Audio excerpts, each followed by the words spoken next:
received Cat Party's apologies? Yes. Yeah. Yeah, thank you. I'm in court as we speak. Sorry, Roy. Yeah, so Roy is in court. Yeah, he just emailed me. Okay, we are live now.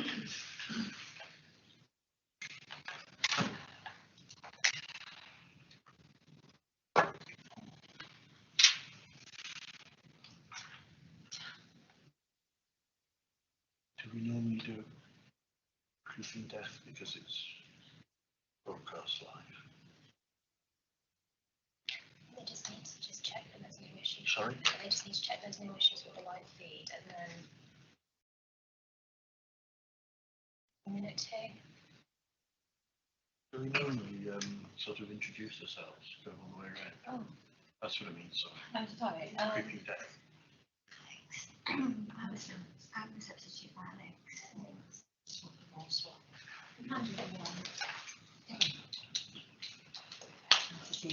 Am I going to do some introductions? I think it's helpful for people that are watching remotely if we do, Okay. if that's all right with you, Chair. Yes. Okay. Thank That's you. fine.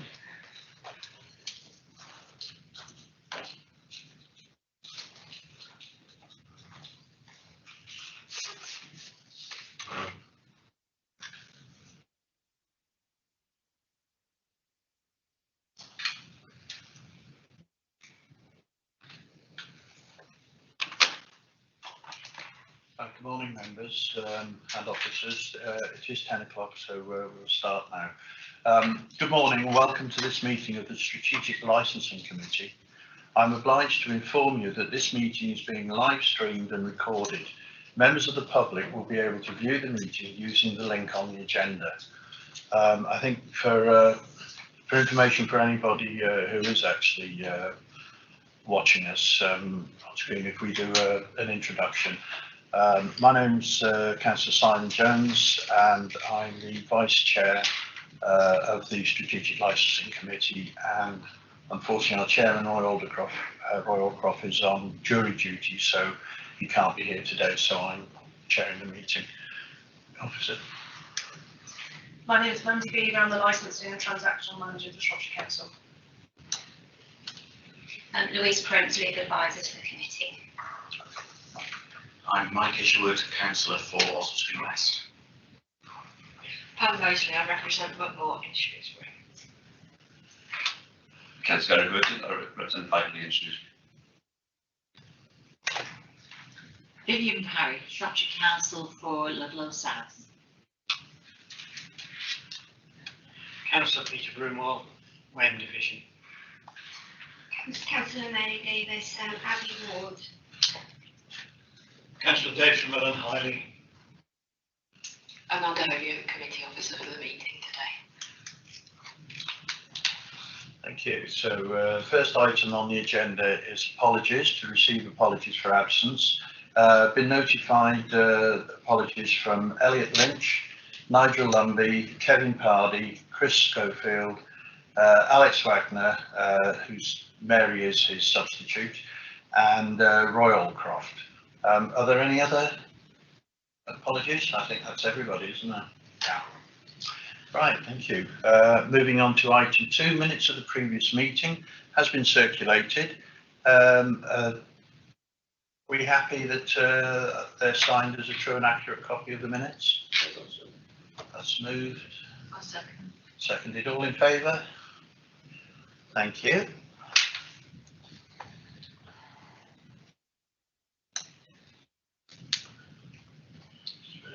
The screen's frozen. Right, okay. Moving on to item 3, public question time. Are there any public questions? No, there are none. Okay, and item 4, disclosable pecuniary interest. Members are reminded that they must not participate in the discussion or voting on any matter in which they have a disclosable pecuniary interest and should leave the room prior to the commencement of the debate. Are there any such interests? No? Fine. Item 5, Gambling Act 2005 policy statement. This is the report of the Transactional Licensing Team Manager So Mandy, if you'd like to present. Thank you, Chair. So the report I put before you today is the follow-on report from an earlier one I did in the year before we went out to consultation. So since that previous report, we've been out to consultation. We've considered the responses that came in during the consultation for the Gambling Act policy. We've included the officer comments and all of the responses that we had within the documents that you've got before you.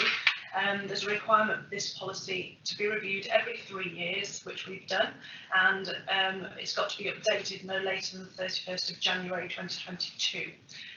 Onward from this committee, if you're all happy with the contents of this report, it will go up to Cabinet for approval, and there will be a publication in January that we're legally bound to do to give notice that we're going to publish this policy document after the Cabinet have agreed.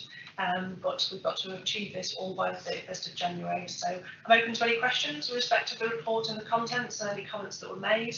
I'll hand it over to you if you've got any questions for me.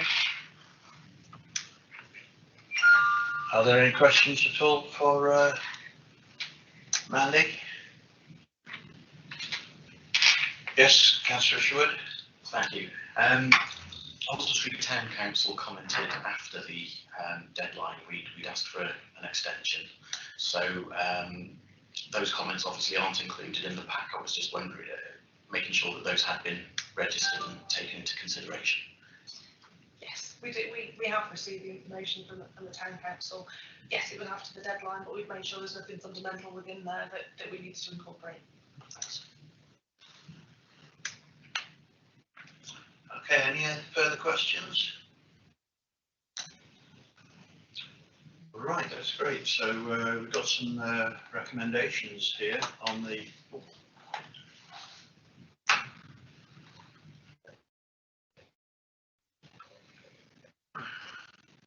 My mouse has decided to give up the ghost. Just bear with me a minute.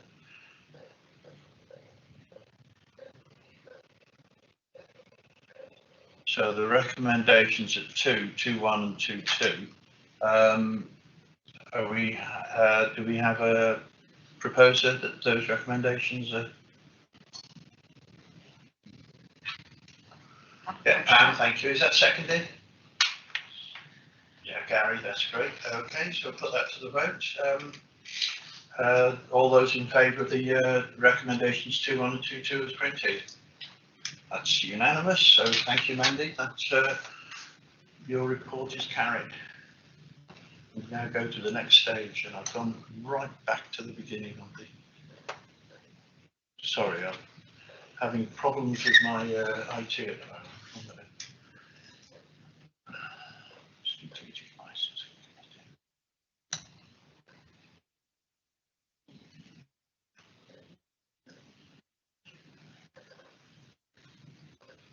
Okay, so moving on now to item 6 on the agenda is licensing fees and charges.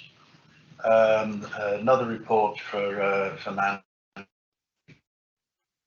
This is our annual report, isn't it? That we have on this. So I know new members, it'll all be fresh to them. But certainly, if there's any questions after the report has been presented, please ask. Okay, Mandy. Thank you, Chair. As the Chair has said, this for all new members, this is the annual report I bring every year at this time.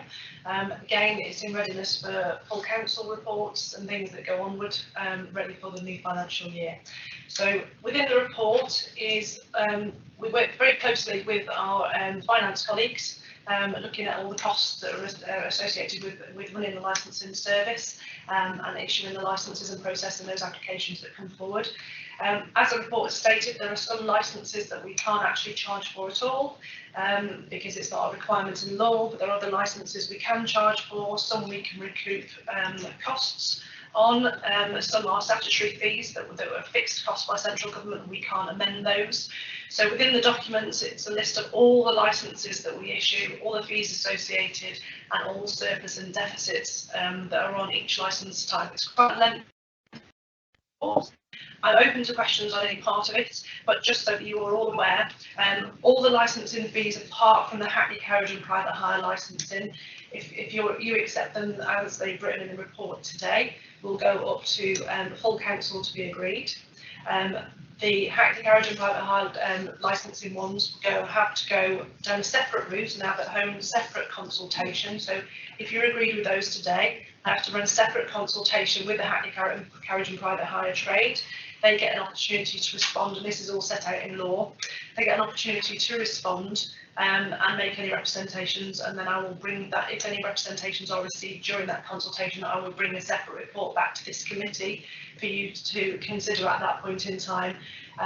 If no representations are received at the end of the consultation, which is normally run between sort of January and February, because we try and get it as near as possible to the new financial year. If there's no representations received at the end of the consultation, those fees will take effect the day after the consultation has ended, if there's no representations. So it's slightly different for the Hackney Carriage and private hire. All the rest go to full council for consideration and will come into force from the 1st of April 2022.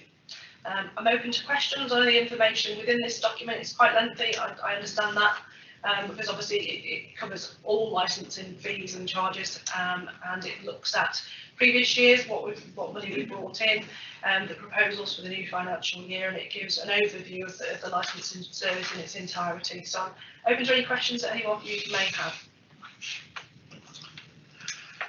Yeah, Councillor Mosley. Thank you, Manny, for a very comprehensive report. It's just such a complex area, isn't it? Things you can charge for, things you have to charge a set fee for, things you can't make a profit on. It must be a real juggling act doing this every year. The loss last year, I think, the deficit was about £65,000. How does that compare with, firstly, how does that compare with the last few years, for example? And what do you see going forward? I suppose you can't really know, can you? You're always trying to make that figure, not go over it, not go under it. It must be a real balancing act. But perhaps you can just tell us how last year compares with previous years. I think it's worth pointing out. So I've tried to summarise it in the document. Some licence fees are charged for 3 years. So if somebody's issued a licence to get a licence for 3 years, it could be 5 years, it could be 10 years, it could be 12 months. So it's a really difficult balance, and this document fluctuates year on year. There's been a massive effect with COVID and businesses and not applying for stuff that they would have done. For example, temporary events. There was virtually no temporary events throughout the year because obviously the circumstances that we all find ourselves in. So in terms of the regular money that we would normally get into the service from that type of thing, last year stopped.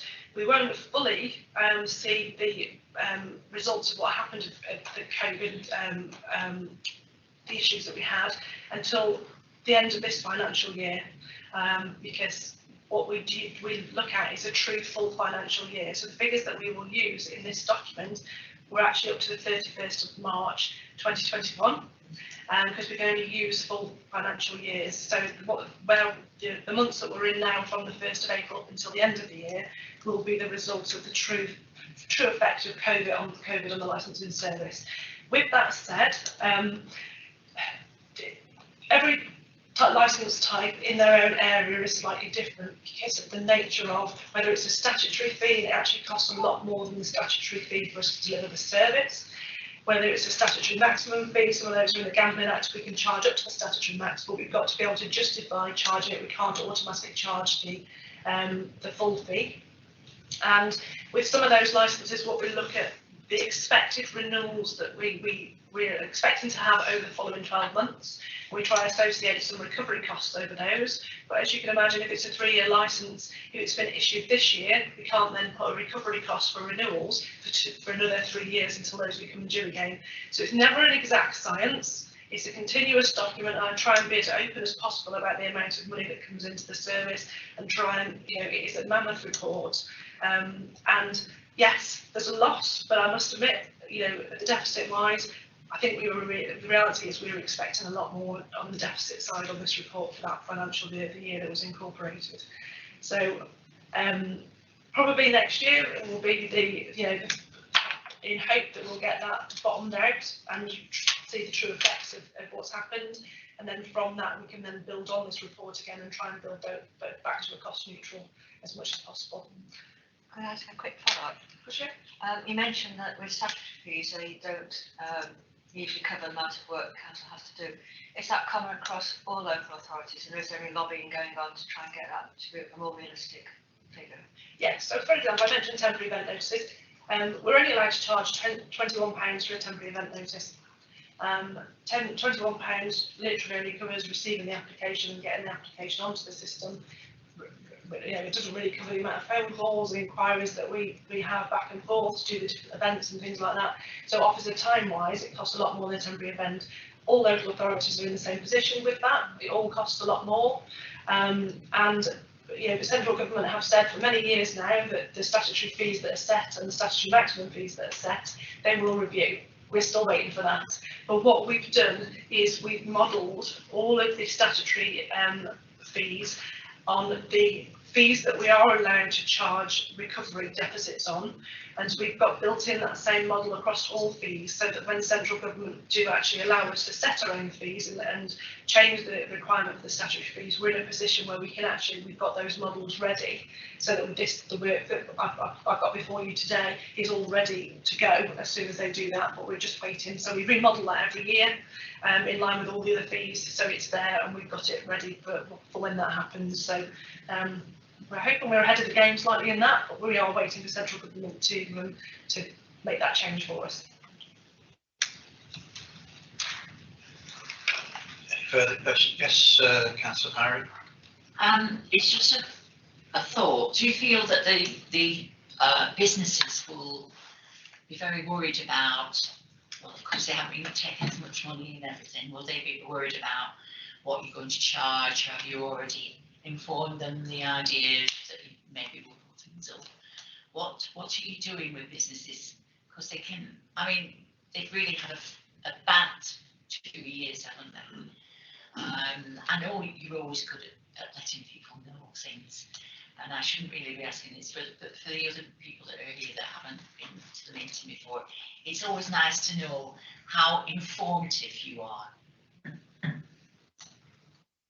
Okay, so we always publish the fees. We always let our businesses know by the email contacts that we have that the fees are being changed.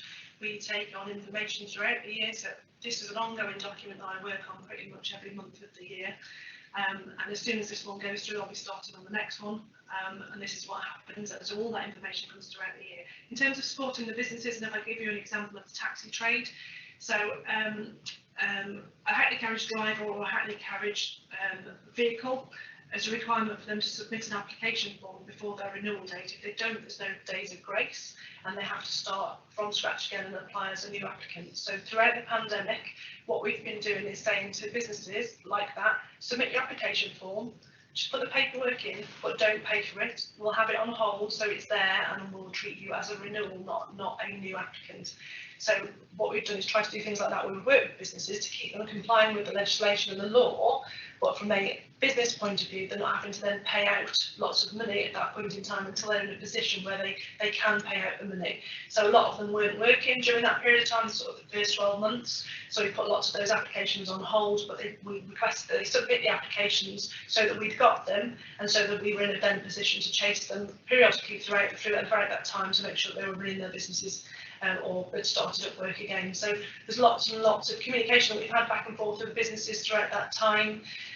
We've been out to businesses during when they were starting to allow them to reopen and stuff like that. I've been out myself doing inspections across the county to support them, provide the advice, go and see them, you know, and then just we've had ongoing teams of people going out to businesses during the different stages of the lockdown, and also what we've done is lots of trade updates, information going out on a regular basis. Each time the regulations change, we send something out to them to try and explain it and get them an understanding both from the regulatory side but as well as from a business perspective. And we've taken on board any information that's come back, and if we need to revise anything or add anything from that, we've also sent that out. We've had dedicated pages on the website where we've put the information, so we've tried to be as open as possible but obviously within the regulations and the coronavirus regulations that we've had through at that time. But in terms of money-wise, we've tried to be really realistic with the businesses about how much money that they weren't getting in during that period of time. We've even paused some of the annual fees while they've not been trading, but we've made sure they've paid it once they want to start trading again. And it's just things like that we've had to do. We've had to sort of change our processes throughout just to accommodate that a lot more, just in support of the businesses. But there is a legal requirement for them to pay to retain their licences, for example, on licensed premises. So they've still got to do that in order to trade, because if they don't pay their annual fee, then it affects their licence. They can't retain their licence, so it has to be suspended, which means they can't trade or can't legally trade. So we've done a lot of work, directly with lots and lots of businesses throughout that time, trying to support them through. Can I just come back? Yeah. So we understand that because we're doing licensing. Do the other councillors know what's happening? Because, we do get complaints now and again, and if they don't understand the process, they'll be coming back to you. If they have that online, and it's all, they can look at this report that you put out. It's nice that we as councillors know and can explain, because I get taxi drivers stopping, and different people who have businesses. It's just a case of the other councillors knowing what's happening, what you've just explained and everything. So other councillors can get hold of this information easily. Yeah, it's all open on the licensing pages of the council's website. All that information's on there, and it gets updated as soon as we get a piece of legislation through. There's another update that goes on there, and we've also sent out information about where they can get grant support and all of those other offerings that have been available throughout the pandemic. We've published that for the businesses as well, and it's all been on those licensing pages. Thank you for that. Thank you. Okay, any further questions for the officers on the fees and charges, licensing fees and charges? Sorry, yes, Mary. Councillor Mary Davis, this is just an observation really. I note on the fees, the transfer of existing licence to a new vehicle has increased substantially. And in view of the climate emergency and everything, I'm guessing most vehicles are petrol or diesel. Have any consideration been given to maybe offer a discount or encourage people to consider hybrid or electric cars? I know we are rural county, and it wouldn't work in parts of Shropshire, but certainly taxis based in Shrewsbury could consider changing to electric. So in 2015, we introduced within the Hackney Carriage and Private Hire Licensing Policy a requirement to be NCAP 5 and 6, and that's the safety rating, and Euro emissions 5 and 6. And we've done a transition period since 2015 to get all the vehicles across the fleet, both rural and in the town centres, up to the Euro 5 level of emissions. So actually they are pretty clean vehicles out of there, and we knew that the agenda to do with air quality was being pushed more and more. So we had that transitional period. So from the 1st of April this year, all the vehicles had to be to that higher standard, and the cleanest they possibly can be that's on the market. And they've had that transition since 2015. So the trade have been fully aware of this, they've been fully consulted, and from a transfer point of view, the transfers were really all done last year, because most people that have been having to change their vehicle because of the final date of that transitional period did it in last year's fees. And so what we've done this year is recalculated the fees based on all the work it does take us to do the transfer, and it's very much the same level of work as it does to process a brand new application. And so it's now pushed that fee up, unfortunately. But in terms of what you're saying for the people doing the transition into the cleaner vehicles, that's already been done up to the 31st of March of this year. Yeah, I think actually the question is really more on if people are using electric vehicles. If they start using electric vehicles, are we offering a discount at all for transition to that? So in the transition to that, no, there's been no offer because they've had such a lengthy time in order to get their business in such a position where they can afford to purchase one up until this time. Obviously, all of this work was done pre-pandemic, and that transitional period is what the trade requested for us to introduce, and we introduced it on their request. But in terms of discounts and things, the lead-in time that we gave them was allowing them time to put their business in a position where they could be able to afford it at that point in time. So the actual physical discounts for an electric vehicle are not there, but what they have got is that if they do have or plate an electric vehicle, they can have it for a longer period of time because it's cleaner. And so they're not thinking, oh, I can only have this car for 5 years. They can actually have it for 8 or 10 years, depending on the age of the vehicle. So they have a longevity out of the electric vehicles, whereas they wouldn't necessarily out of a diesel or a petrol. And that's how that was introduced. Thank you. Any further questions at all? Yeah, Mike. Thank you, Chair. Some of the charges are rising quite considerably. And obviously that does have an impact on businesses.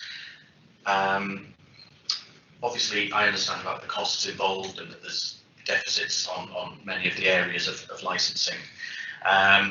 What can you tell us about ways in which we're trying to reduce those costs in order to minimise the increases put on businesses? So we review the licensing processes continually throughout the year, more so when we're doing the fees and charges, and we're focusing on this type of work. We've done a separate project this year to review all the previous models to do with the fees and charges and look at every aspect of the processing, from opening post to scanning and attaching to getting the licence out the door to inspecting the premises. And we've looked at all the times associated with that, and we've done some test cases and worked it through.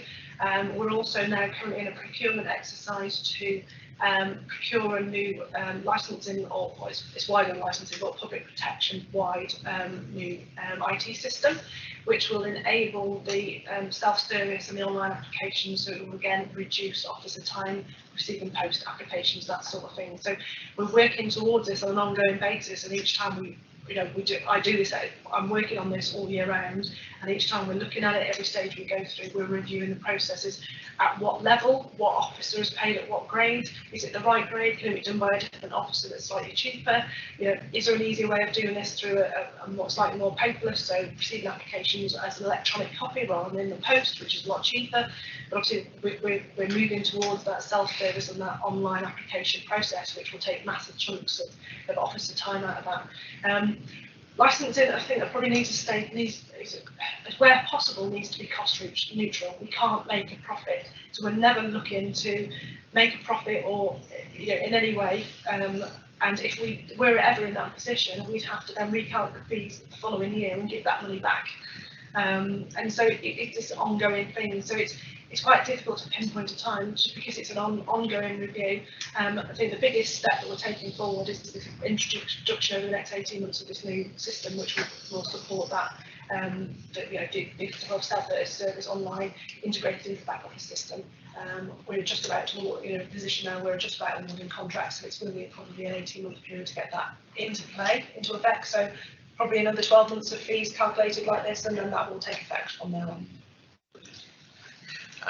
If I could just thank you for the report, it was really clear, and for a new member like myself, it was quite an interesting read. But yeah, just like to thank you for making it so clear and comprehensive. Thank you. Any further questions? So we have the recommendations to note the statutory fees at 2.1 and then 2.2 to 2.4. Do we have a proposer for those? Yeah, thank you. We have a proposer, David, and seconded. I'll second. Mike. Okay, put that to the vote. All in favour? That's unanimous. Those fees, the report is accepted. Thank you. We'll now move on to item 7, mobile homes requirement for manager of site to be fit and proper person. This is following a slight change, isn't it, in the direction from the government. Andy? Thank you, Chair. At the last strategic committee, I brought a report forward on this subject to do with the fit and proper person for mobile home sites.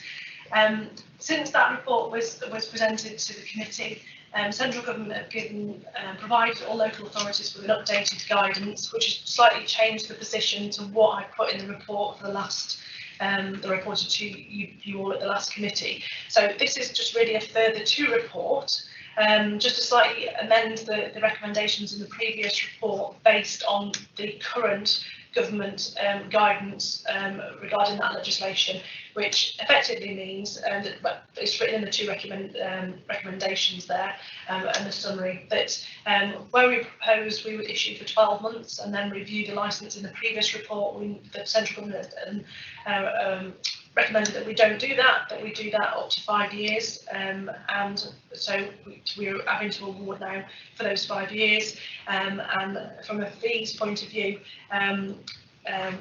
you know, we can't charge the fees for that, but caravan site applications in general, you'll note from the previous report, we can't charge fees for them currently anyway. So we're just, the additional work that this Mobile Homes Act is bringing for the fit and proper, we're just having to absorb within the service and process those applications as and when they come in. So it's really just a further to report to slightly amend the recommendations to the previous report, but just to bring us in line with the current government guidance. I'm happy for questions. So really that's just, it's new government guidance to give us additional work with no fees. Yeah, more for less. Okay. Any questions at all? Oh, sorry. Couldn't see your hand up there, Viv. Carry on. Yeah.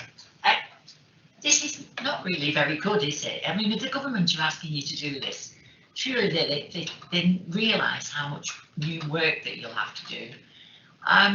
You know, why can't you charge a small amount? You know, it would just be like a sign. I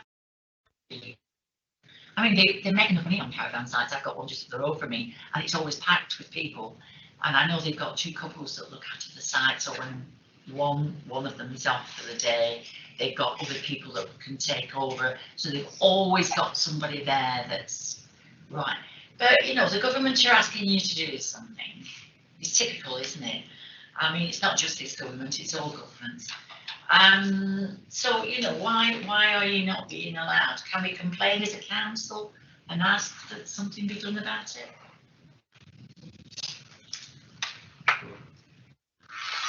So I was going to say, I'm sure representations are made. Sorry, carry on. That's okay. So yes, I think the central government has brought this law in to protect the residents, to make sure that there's no unscrupulous people that are running these sites.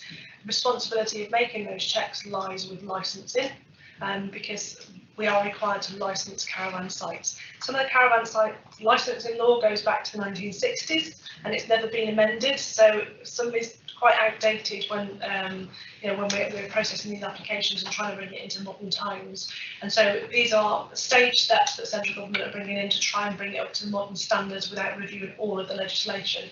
From a licensing perspective, we do intend to do a separate project to do with caravan sites and look at potentially bringing in a policy to do with sites and introducing some fees in areas that we can. That work's not been completed yet because the last 18 months where we've got it in the plan, the 5-year plan to undertake some of that work, we've been taken off with work with the pandemic, so we've not quite got there. That is absolutely in our plan of action going forward. And we will be looking at if there's any areas within that legislation that we can then do consultations on with those trade representatives and introduce fees accordingly. But obviously we've got to do lots of consultation with them. We've got to consider things like camping sites, yurts, all those modern things that are now associated with glamping and that sort of thing as part of this. It's not a traditional caravan site in a caravan site sense that you would, you know, think, and so there's a lot of sort of scoping that we've got to do across the county with all the trade representatives on that. So it's not something that we won't be looking at. We will. We're just a bit delayed in our sort of 5-year plan on looking at that area. Can I just actually said I used to have a caravan site, so I know. Thank you. Lots of money. Your own word. Okay, any further questions? Sorry, yeah, man. Thank you. So just following on from that question, because in the minutes of the last meeting, it was discussed about this policy, that until we've got this policy in place, we can't charge the fees.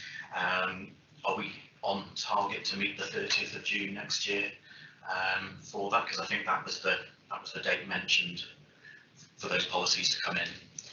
So it's very much a two-stage approach. So the policy for the fit and proper person, we're picking up literally in the next couple of weeks to try and get that out and consulted on, and then the wider caravan site policy with the 1960s Act and all of those things that incorporate will be a follow-on from that. And then once we've got them both, when we've done that sort of second stage, we'll merge it all together as one. But it'll all be brought back to the committee for consideration at those stages. Great.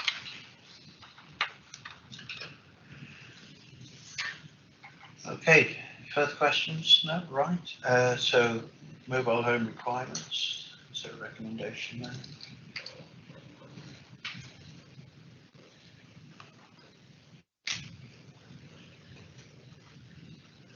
So the recommendation at 3.1 and 3.2, do we have a proposer for that? Yeah, Councillor Parry, and is that seconded? Thank you, Councillor Burchard. Sorry, my eyesight's not that brilliant. So all in favour? That's unanimous, carried. Thank you very much, Andy. We'll move on to item 8, exercise of delegated powers. This is a report that you bring back every year to us. Quite a lot of information. It's really on the work that you've done over the last year. So, as I say, regular members of the committee will be used to seeing this report every 12 months. Okay, Mandy. Thank you. Sorry, Chair, I need to slightly correct you there. It's quarterly we bring this report forward. Sorry, yeah, quarterly, not yearly. It seems a long time since we yearly in person. Quarterly via Teams. Yeah, okay. I stand corrected. Okay, so yeah, as the chair has stated, it's the standard report that I bring to every meeting that we have as a strategic licensing committee, and it just gives an idea to committee members of all the different types of licences that have been processed during the previous quarter or thereabouts, depending on where the committee meetings are, and it just gives an overview really of what the officers have been doing and the types of applications that we've received during those periods of time. So the information's there, it's just for acknowledgement really, but if anybody's got any questions about that report, I'm happy to take them. Yeah, Councillor Sherwood. Just again, how does that compare to previous years? Is this average, above, below? And you know, does that indicate that there's a lot of economic activity starting, stopping, or you know, compared to pre-COVID times? I think we've just in this last quarter, because some of it incorporates the bit where businesses started to open up. So we have you know, an increase in applications coming through, specifically for events, for you know, the pub trade, those type of events that they have is starting to increase, and the build-up starting to build up now to Christmas. Last year was an absolutely unknown quantity, and we did see applications from different types of people trying to expand their different businesses in different ways. We're not quite there to pre-pandemic levels yet.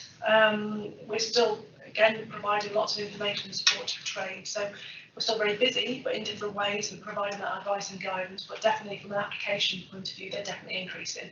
So you know, we see the horizon. The businesses are getting busier. They're trying to put different events on, and you know, just recoup some money really, and from what they've lost over the previous 18 months. Councillor Parry. I've just been reading a book about people that own dangerous snakes and spiders. When people buy from a reputable firm or a non-reputable firm, do they have to declare that they have those in their houses, or is it that they can buy whatever they like, have them in these aviaries that they have them in, they feed them with mice and cockroaches and all sorts of things. It worries me that people are doing that, and the people that are living next door to them don't know anything about it. You know, if anything got loose and it crawled through next door, and you know, but the worry with me is, you know, these people, do they take into consideration how dangerous some of these animals, some of these snakes are? Anyway, they can kill in a period of a week. If you get bitten with a viper snake from India, which a lot of Indian people get killed with over there. But it worries me that is there a declaration they have to make to the police that they have something like this on their premises, or? Okay, so there's a couple of things there, Councillor Parry. Yeah. The activities involving animals legislation that come in 2018 puts additional responsibilities on places like pet shops to do further checks to who they're selling the animals to. There's a certain amount of animals, birds, mammals that are covered by what's called the Dangerous Wild Animals Act, and if it's any of the species that's covered by that act, then yes, they have to have special licensing for. So, for example, we have somebody in the county that has a pack of wolves, and so they have a Dangerous Wild Animals licence to cover them having those animals on their premises. So it depends what type of breed, the species it is. But definitely the Activities Involving Animals Act put lots of additional requirements on the safety of the animals, what species they're allowed to have, the responsibility of checking out the people that they're selling to and how they're going to be kept, and providing further information about guidance about how to look after them and that sort of thing. So provisions are there. But I don't think there's anything that I can think of that really puts the requirement for them to notify the police or notify the next door neighbour that they're holding one. It just becomes their responsibility as a person holding that species. And if it's classed as a dangerous wild animal, then yes, there's additional requirements, but there's lots of species that you would think would be that aren't covered by that particular act, in which case legitimately households can have one in the household and look after it. There's no requirement to tell the next door neighbour or somebody across the road if they've got one. No. So do the police have a list of these people? The book I'm reading at the moment, they don't seem to. No, there's no requirement. It's worrying, isn't it? If somebody got bitten with a really dangerous snake, he's trying to find out where they've been bitten. Yeah, there's no requirement. I don't think there's any requirement at all for the police to hold any list. Under the Dangerous Wild Animals Act, yes, licensing hold the list of those species and where they are, and we do visit and inspect regularly. If there's a requirement to take a specialist vet with us, we'll take a specialist vet depending on the species, because my office is qualified in animal activities from a licensing perspective, but in terms of welfare of animals, we look to things like the RSPCA or qualified specialist vets and things like that if we've got any concerns. And then so from that perspective, it's licensing's responsibility. Or if the animal or species is not being looked after and will be neglected in any way, then it falls to the RSPCA to take that on board. But in terms of notifying neighbours and things, there's nothing in there. It's just unfortunate that there is quite an active illegal trade in reptiles. Yes. And we get situations like they had in High Arkle a couple of weeks back with a couple of snakes on the side of the road. It's just unfortunate that there isn't any sort of lists or requirements to register the fact that you've got, that you're keeping snakes. Could we not get a representation to the government to do something like that? Because surely people are buying more and more things that are coming into the country and we don't know. I mean, I know they have, at the airports and things, they check, and they try. But they can get through, they can come in a very small little package like that. This is what I'm saying about the illegal trade in wild animals and reptiles. It's just unfortunate. It's a national issue that I'm sure the government is sort of trying to address. If I could just Very add to that, interesting. Councillor Parry, as part of the animal activities qualifications that the officers and myself have done, we had to go to Heathrow Airport for the where they bring all the animals in, the specialist centre there, and to look at that and see the processes and stuff that they look at and the checks that they make and how they go about it. And it was part of that course just to give my officers an insight on what happens. But obviously the black market is there, there are specific agencies that deal with that sort of thing, but it was just part of that qualification that officers undertook to see, what they find and how, the checks that are made at the border, and to, just to get the insight really, so that they can see and recognise different species and what ones aren't allowed to be brought in and that sort of thing. It was a real practical exercise that we all went through to go there and do that. So from a officer's point of view, when they're out and about, be able to recognise species that shouldn't be in the country and that sort of thing, they've had that information. So we're tackling it for a few different sides, but there are specialist agencies that are out there dealing with the black market. Right, that's great. Thank you. That, we're happy to note that report. Yeah. So, is that a question? Yes, please. Yeah, sorry. Thank you, Mr. Chairman. Just going through the appendix, and it lists all the applications over the last 3 months. It'd be helpful for likes of me who are new to the committee if perhaps you could mark on there whether annual applications, 3 yearly, 5 yearly, because or one-off applications. I'm looking at their piercings, the 17 applications. Is that an annual thing or is that something as a one-off? So which one did you say? Piercing personal. It's got 17 applications in the 3-month period.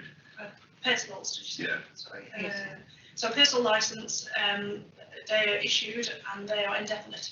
Okay. So if somebody applies for a personal licence, the legislation changed in 2015. There used to be 10 years, and they had to renew every 10 years, but then it became a permanent thing. Central government decision again to issue once. So just from the appendix one, if you just maybe put another column in that says an annual, one-off, whatever, and perhaps maybe even a separate column to say whether we are in deficit with those or whether we break even on them. Okay. I'm happy to do the length period of time of renewals. I think I'll be honest, it's a mammoth amount of work to put fees and charges together every year, and I really couldn't tell you on a week by week basis, or it would take me probably another additional week to write this report to get that information on a quarterly basis. Just another. Yeah, but from renewals point of view, I get that as a standard. As a follow on, this quarter, is this an average quarter? Is this a bigger than normal quarter? Or? I'd suggest it's slightly lower than a normal quarter because it was just captures the period where we just started to come out of the lockdown. I think next quarter that we bring to a December meeting, will probably you'll see the difference in the types of applications of that one. It's just that very tentative period where they just started to come out of lockdown and businesses are trying to find their feet a little bit. So I don't think it's a true reflection of probably where we are today. But hopefully you'll see that next time. Cheers. Okay, so we're happy to note the report. Yeah. Can I ask how are you getting on with having delegated powers? Are you all right with everything? No problems at all? No, I think everything's running quite smoothly. The licensing panel sits with the taxi applications, and that's run quite smoothly. Any appeals that are going on, I'm attending court for those. So in that respect, everything, touch wood, it's okay at the moment. If at any point in time it becomes an issue or problem, you'll get a report to tell you. Another report. Yeah. Right. So that is noted. Yeah, report's noted. Thank you very much. So item 9, last item on the agenda, is date of next meeting. To note that the next meeting of the Strategic Licensing Committee will be held on Wednesday, the 8th of December. I missed the 8th then, at 10 o'clock. Thank you all for attending. Can I just ask a question? When we were doing this before, sometimes it changed to afternoon. Are you going to keep it at 10 o'clock in the morning? You'll have to ask the chairman if he has any intention of changing it. Right. It's better for me at 10 o'clock in the morning. It's just I'd like to know whether you mind.